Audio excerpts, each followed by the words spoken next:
ರಾಷ್ಟ್ರ ಕಂಡ ಸಾಮಾಜಿಕ ಚಿಂತನೆಯ ಹಿರಿಯ ನಾಯಕ, ಬಹುಶಃ ಸಾಮಾಜಿಕ ಚಿಂತನೆಯ ಸೂರ್ಯ ಇವತ್ತು ಅಸ್ತಂಗತವಾಗಿದೆ ಅಂತ ಹೇಳಲಿಕ್ಕೆ ಇಚ್ಛಿಸ್ತೇನೆ. 1970-80ರ ಕಾಲದಲ್ಲಿ ಬಹಳಷ್ಟು ವರ್ಷಗಳ ಹಿಂದಿನಿಂದಲೂ ಕೂಡ ಸಮಾಜದ ಶೋಷಿತ ವರ್ಗ ಮತ್ತು ಎಲ್ಲ ಸಮುದಾಯದವರಿಗೆ ಸಂವಿಧಾನದ ಆಶಯ ಮತ್ತು ಸಂವಿಧಾನದ ಹಕ್ಕನ್ನು ಜಾಗೃತಿಗೊಳಿಸಿದ್ದು ಮಾತ್ರ ಅಲ್ಲ, ಸಂವಿಧಾನ ಕೊಟ್ಟ ಹಕ್ಕನ್ನು ಪಡೆಯಲಿಕ್ಕೆ ಒಂದು ಪ್ರೇರಣೆ ಮತ್ತು ಒಂದು ದಿಕ್ಸೂಚಿ ಕೊಟ್ಟಂಥ ಹಿರಿಯ ನಾಯಕರು ಆದಂಥ ಶ್ರೀನಿವಾಸ್ ಪ್ರಸಾದ್ರವರು ಇವತ್ತು ಅಗಲಿದ್ದಾರೆ. ಬಹುಶಃ ಇವತ್ತು ಈ ರಾಜ್ಯದ ಮತ್ತು ದೇಶದ ಸಮಾಜದ ಕಟ್ಟಕಡೆಯ ಜನರ ಒಂದು ಧ್ವನಿಯಾಗಿ, ಒಂದು ಶಕ್ತಿಯಾಗಿ ಬಹುಶಃ ಅವರದ ಕೊಡುಗೆ ಕೊಟ್ಟಿರುತ್ತಾರೆ.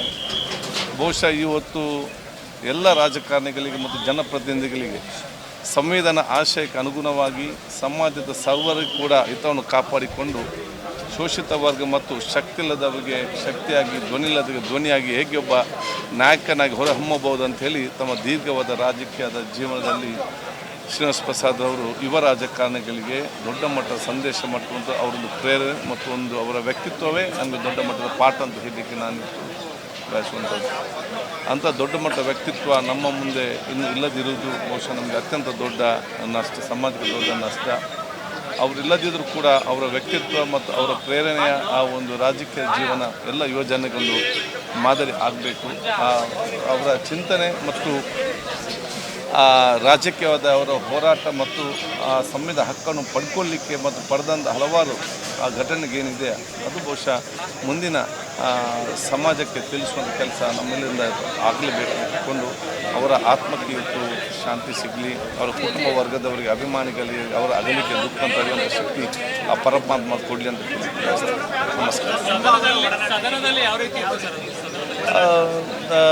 ನಾನು ಅವರು ಸಚಿವರ, ನಾನು ಕೂಡ ಶಾಸಕನಾಗಿ ಸದನದಲ್ಲಿ ಅವರು ಶಾಸಕನಾಗಿದ್ದೆ. ಅವ್ರ ಜೊತೆಯಲ್ಲಿ ಸಚಿವನಾಗಿ ಬಹುಶಃ ನಾನು ಭಾಳಷ್ಟು ಕಾಲ ಅವ್ರ ಜೊತೆ ಭಾಳ ಆತ್ಮೀಯ ಒಡನಾಟವಿತ್ತು.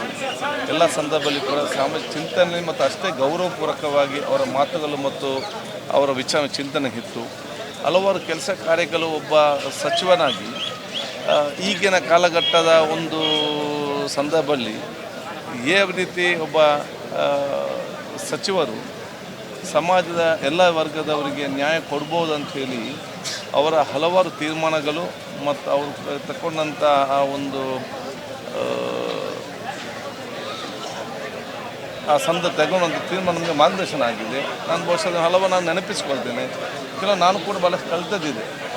ನಮ್ಮ ದಕ್ಷಿಣ ಕನ್ನಡ ಜಿಲ್ಲೆಯ ಒಂದು ಸಾಮಾಜಿಕ ಚಿಂತನೆ ಒಂದು ಕೆಲಸ ಆಗಬೇಕು. ಒಂದು ಉದಾಹರಣೆ, ಭಾಳಷ್ಟು ವರ್ಷಗಳಿಂದ ಅದು ಬರೀ ಕ್ವೈರಿಲ್ಲ, ಆ ಕಡೆ ಈ ಕಡೆ ಅಧಿಕಾರಿಗಳಮ್ಮ ಆ ಕಡೆ ಈ ಕಡೆ ಹೋಗ್ತಾ ಇದ್ದರು.